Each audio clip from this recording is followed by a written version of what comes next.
Federal ബ്യൂറോക്രസിയെ കാര്യക്ഷമമാക്കുന്നതിനും പരിഷ്കരിക്കുന്നതിനുമുള്ള ശ്രമങ്ങൾക്ക് നേതൃത്വം നൽകിയിരുന്ന പ്രസിഡന്റ് ഡൊണാൾഡ് ട്രംപിന്റെ ഉന്നത ഉപദേഷ്ടാവ് എന്ന സ്ഥാനത്ത് നിന്നും താൻ പടിയിറങ്ങുകയാണെന്ന് ഇലോൺ മസ്ക് ഇപ്പോൾ പ്രഖ്യാപിച്ചിരിക്കുകയാണ്.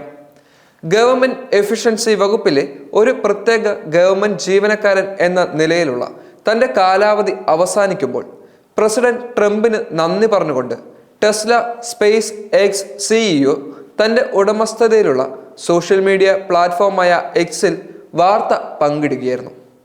ഒരു പ്രത്യേക ഗവൺമെന്റ് ജീവനക്കാരൻ എന്ന നിലയിൽ എൻ്റെ ഷെഡ്യൂൾ ചെയ്ത സമയം അവസാനിക്കുമ്പോൾ പാഴായ ചെലവുകൾ കുറയ്ക്കാനുള്ള അവസരത്തിന് പ്രസിഡന്റ് ഡൊണാൾഡ് ട്രംപിന് നന്ദി പറയാൻ ഞാൻ ആഗ്രഹിക്കുന്നു എന്ന് അദ്ദേഹം തൻ്റെ സാമൂഹ്യ മാധ്യമ പേജിലൂടെ എഴുതി. സർക്കാരിലുടനീളം ഒരു ജീവിത രീതിയായി മാറുന്നതോടെ ഡോജ് ദൗത്യം കാലക്രമേണ ശക്തിപ്പെടും.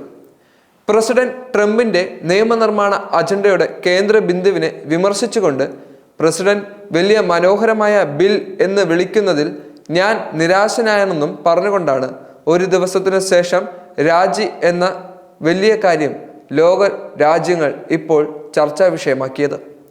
CBSുമായുള്ള ഒരു സംഭാഷണത്തിൽ നികുതി ഇളവുകൾ, മെച്ചപ്പെട്ട എമിഗ്രേഷൻ എൻഫോഴ്സ്മെന്റും ഉൾപ്പെടുന്ന നിയമനിർമ്മാണത്തെ ഫെഡറൽ കമ്മി വർദ്ധിപ്പിക്കുകയും തൻ്റെ ഗവൺമെന്റ് എഫിഷ്യൻസി വകുപ്പിന്റെ പ്രവർത്തനത്തെ ദുർബലപ്പെടുത്തുകയും ചെയ്യുന്ന ഒരു വൻ ചെലവ് ബിൽ എന്നാണ് മസ്ക് വിശേഷിപ്പിക്കുന്നത്.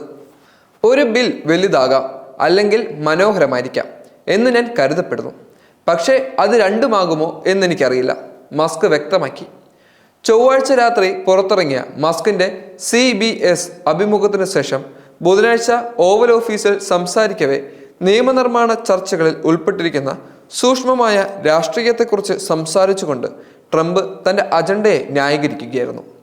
അതിൻ്റെ ചില വശങ്ങളിൽ ഞാൻ സന്തുഷ്ടനല്ല, പക്ഷേ അതിൻ്റെ മറ്റു വശങ്ങളിൽ ഞാൻ ആവേശഭരിതനുമാണ്.